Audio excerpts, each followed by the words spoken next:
कोलकाता की GR medical college पूरे बंगाल में फेमस था। वहाँ की आधुनिक सुविधाओं के चलते दूर दूर से मरीज वहाँ आया करते थे।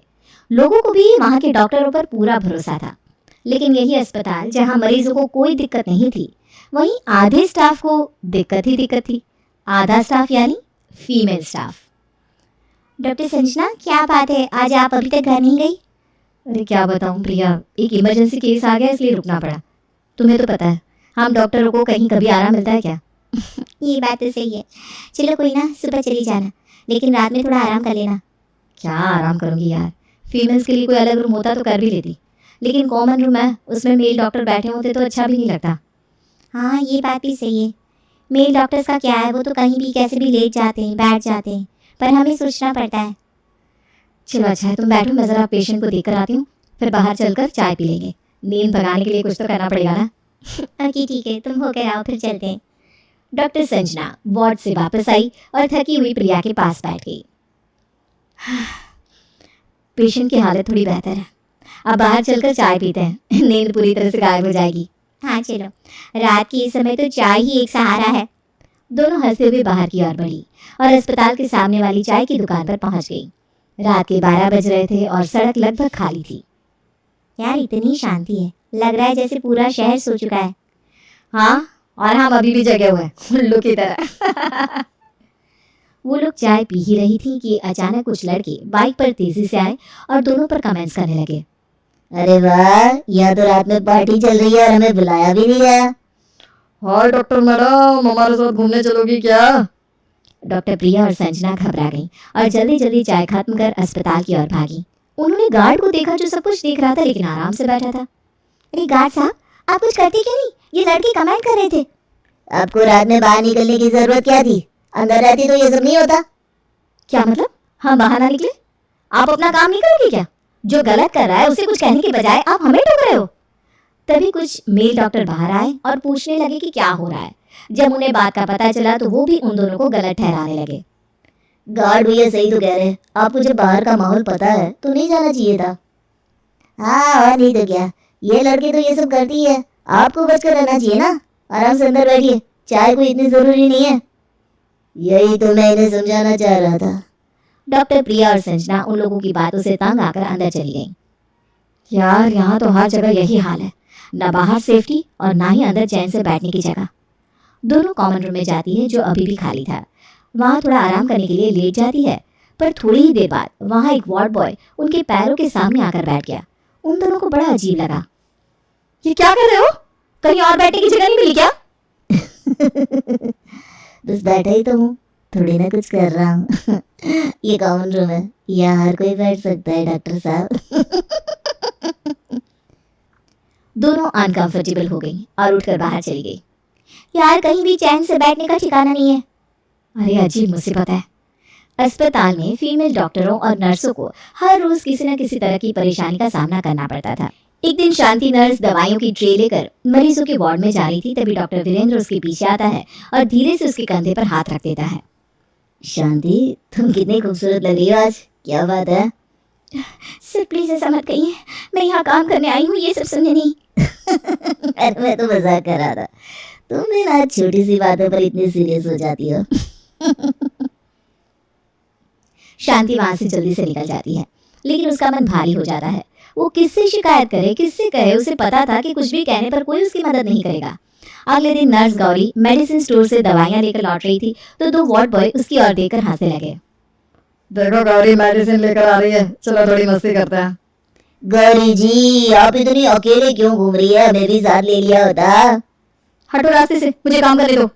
अरे हम तो तुम्हारा ख्याल रख रहे थे, अकेली ना घूमो। मुझे तुम्हारी कोई जरूरत नहीं है। अरे सुनो तो।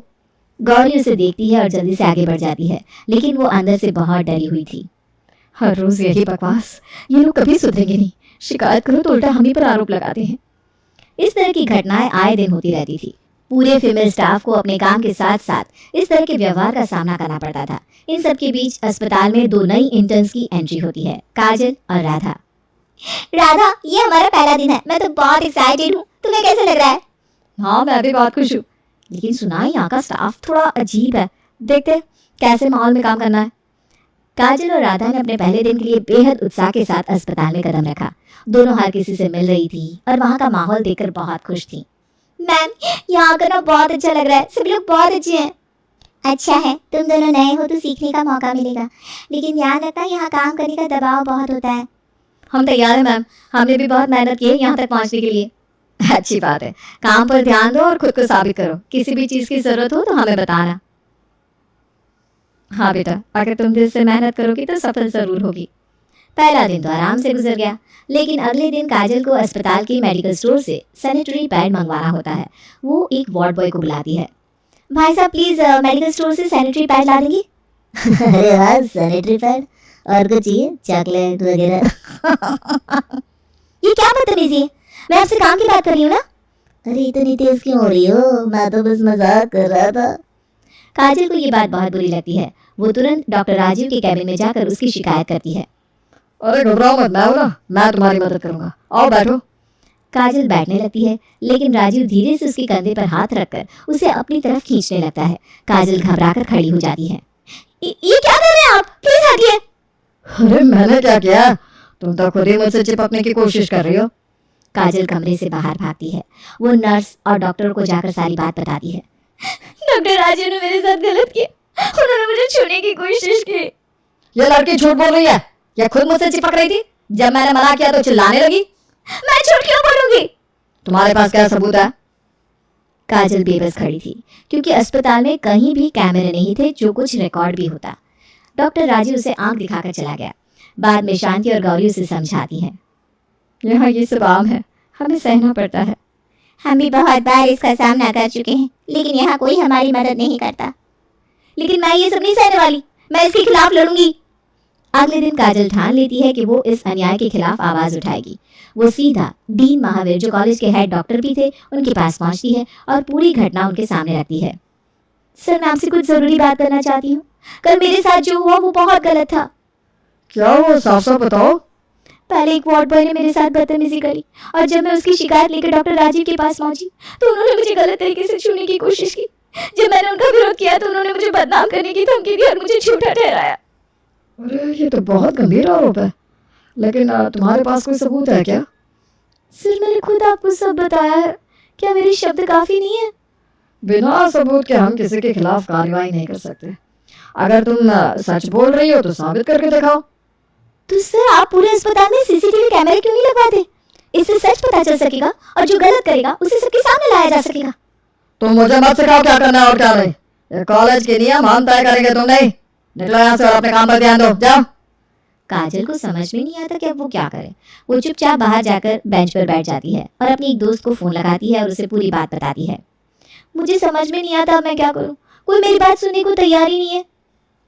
काजल, ऐसे मामलों में अक्सर सबूत की जरूरत होती है, लेकिन इसका मतलब ये नहीं कि तुम हार मान लो। कुछ लोग ऐसे होते हैं जो अपने पद का गलत इस्तेमाल करते हैं। तुम्हें कुछ ठोस करना होगा।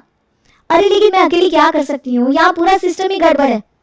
शायद तुम अकेली हो, लेकिन अगर तुम आवाज उठाओगी तो और लोग भी तुम्हारे साथ खड़े होंगे। काजल सोचती है और फिर उसे एक आइडिया आता है। प्रोटेस्ट, हाँ, अगर मैं इसके खिलाफ प्रदर्शन करूं और बाकी लोगों को भी साथ लूं तो शायद हम कुछ बदल सकते हैं। काजल ने ठान लिया कि अब वो इस अन्याय के खिलाफ खड़ी होगी। उसने पूरे अस्पताल की महिला स्टाफ, डॉक्टर, नर्स और अन्य इंटर्न्स को इकट्ठा किया और उनसे सपोर्ट मांगा। हम सब ने यहाँ कभी ना कभी ये गलत व्यवहार झेला है। अगर हम एकजुट होकर विरोध करेंगे तो इस अत्याचार को खत्म कर सकते हैं।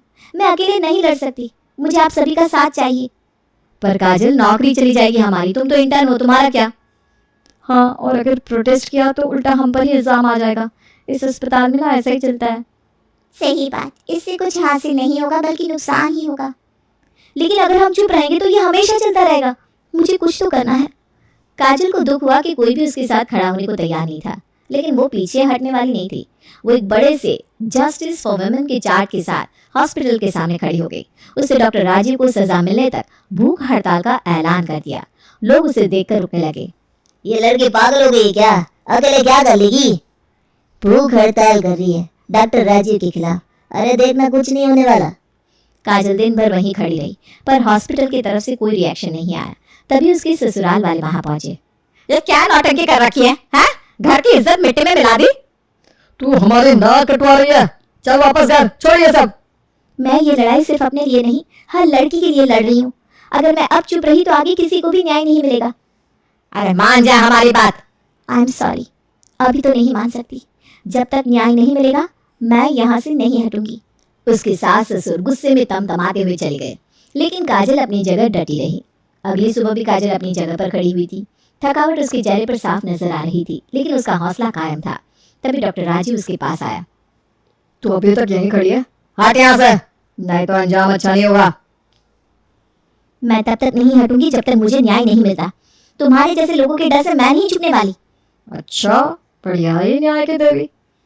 काजल कुछ कहती इससे पहले ही राजीव गुस्से में जोर से थप्पड़ मार देता है। काजल गुस्से में राजीव को धक्का देती है, जिससे वो जमीन पर गिर जाता है। तेरी इतनी हिम्मत है तू मुझे धक्का दे? अभी रुक, पुलिस को बुलाता हूँ। राजीव जमीन से उठकर पुलिस को बुलाता है। तुमने डॉक्टर पर हमला किया, you are under arrest. Police Kajal को गिरफ्तार करने ही वाली थी, तभी राधा बोल पड़ी। रुक जाइए, काजल निर्दोष है। डॉक्टर राजीव ने काजल को पहले थप्पड़ मारा था। अगर इसे गिरफ्तार करना है तो मुझे भी गिरफ्तार करो, मैं काजल के साथ खड़ी हूँ। हाँ, हम सब जानते हैं कि काजल निर्दोष है।